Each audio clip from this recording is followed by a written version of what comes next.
عنوان: بادشاہ اور دانا بوڑھا۔ زمان قدیم کی بات ہے۔ ایک دور دراز سلطنت میں ایک طاقتور بادشاہ حکومت کرتا تھا۔ وہ دولت، طاقت اور شان و شوکت کے نشے میں ایسا گم تھا کہ اسے اپنی رعایا کی بھوک، غربت اور تکالیف کا کوئی احساس نہ تھا۔ اس کے محل کی دیواریں سونے سے بنی تھیں، دسترخوان ہمیشہ نعمتوں سے بھرا ہوتا اور سینکڑوں غلام اس کی خدمت میں لگے رہتے۔ مگر سلطنت کے باہر لوگ فاقوں سے مر رہے تھے، بیماروں کے پاس دوا نہ تھی اور ہر چہرہ مایوسی کا عکس تھا۔ ایک دن محل کے دروازے پر ایک بوڑھا شخص آیا۔ اس کی کمر جھکی ہوئی تھی، چہرہ جھریوں سے بھرا ہوا، ہاتھ میں ایک لکڑی کا عصا تھا۔ اگرچہ اس کا جسم کمزور تھا، لیکن اس کی آنکھوں میں ایک عجیب سا نور تھا، ایسا نور جو دلوں کو چیر سکتا تھا۔ محافظوں نے اسے روکنے کی کوشش کی، مگر اس نے بلند آواز میں کہا، مجھے صرف 2 منٹ بادشاہ سے بات کرنی ہے، بس 2 منٹ۔ بادشاہ نے شاید تفریح کے لیے غرور میں اسے اندر بلوا لیا۔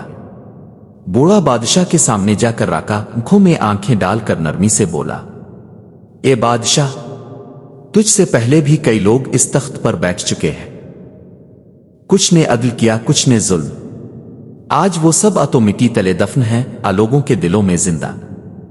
فرق صرف اتنا ہے کہ جو انصاف لائے انہیں دعاؤں میں یاد کیا جاتا ہے، اور جو ظلم لائے ان کا نام بد دعاؤں میں لیا جاتا ہے۔ فیصلہ تیرے ہاتھ میں ہے، تاؤ کس میں شامل ہونا چاہتا ہے؟ پورے دربار پر سناٹا چھا گیا۔ بادشاہ نے ظاہری طور پر مسکرانے کی کوشش کی، مگر اس کے چہرے پر حیرت اور دل میں بے چینی کا طوفان الفاٹے چکا تھا۔ اس رات وہ سو نہ سکا۔ بزرگ کے الفاظ ہر لمحہ اس کے ذہن میں گونجتے رہے۔ اگلی صبح بادشاہ نے ایک فرمان جاری کیا، محل کے دروازے عام لوگوں کے لیے کھول دیے جائیں، خزانے کا ایک حصہ بھوکوں، یتیموں اور بیواؤں کے لیے مختص کیا جائے، اور ہر ہفتے ایک دن رعایا کے مسائل براہ راست سنے جائیں۔ سلطنت حیران تھی۔ کل تک جو بادشاہ غرور کی علامت تھا، آج نرمی اور عدل کی نشانی بن گیا تھا۔ اور اس تبدیلی کا سبب تھا صرف ایک بوڑھا شخص، جس کے پاس کچھ نہ تھا، مگر وہ دل بدلنے والا پیغام دے گیا۔